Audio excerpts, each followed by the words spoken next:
Hey, what is going on, guys, and welcome back to another episode of How You Beat, the show where I take you through certain meta decks and tell you where to hand trap, good points of interaction, cards to keep in, and just some general thoughts about the deck. So today we're looking at Rikka Sunavalon, a deck that is very good, and yet some people still don't know how to beat it. So let's go ahead and tear on into it. Shoutouts to Zach for helping me with this episode.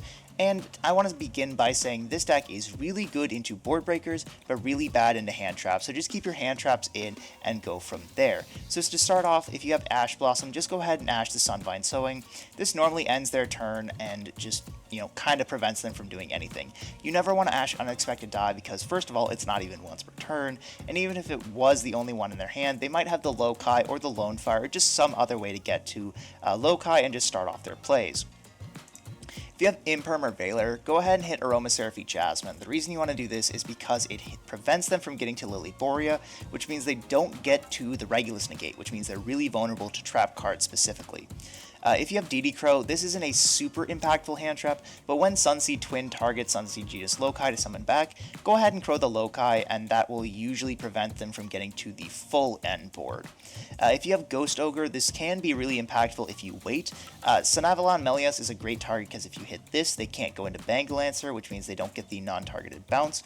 And if you hit Rikka Queen Strenna when they detach and target the Mudon, then they don't have the Rikka Queen Strenna to tribute with the Mudon, so they don't get to the Hyperiton, which means they don't have a monster and sometimes a spell negate. If you have Nibiru, you just want to go ahead and drop this immediately. Don't wait at all. The second they hit the 5th summon, the board state should be something like Dryas, Healer, Twin, and Lokai. If you drop this, not only does it tribute everything off, which means they don't have anything for their plays, it also means that they have a rock monster on their field in the token, which they usually can't deal with. It prevents them from doing things like Petal summoning back. They don't usually have a good way to link it off, so it's a pretty strong card against them.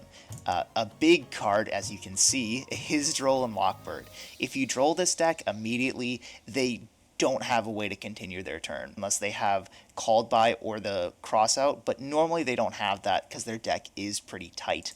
An important thing to note is you should never attack if the Dryas is on field. It lets you attack directly, but you should never do that.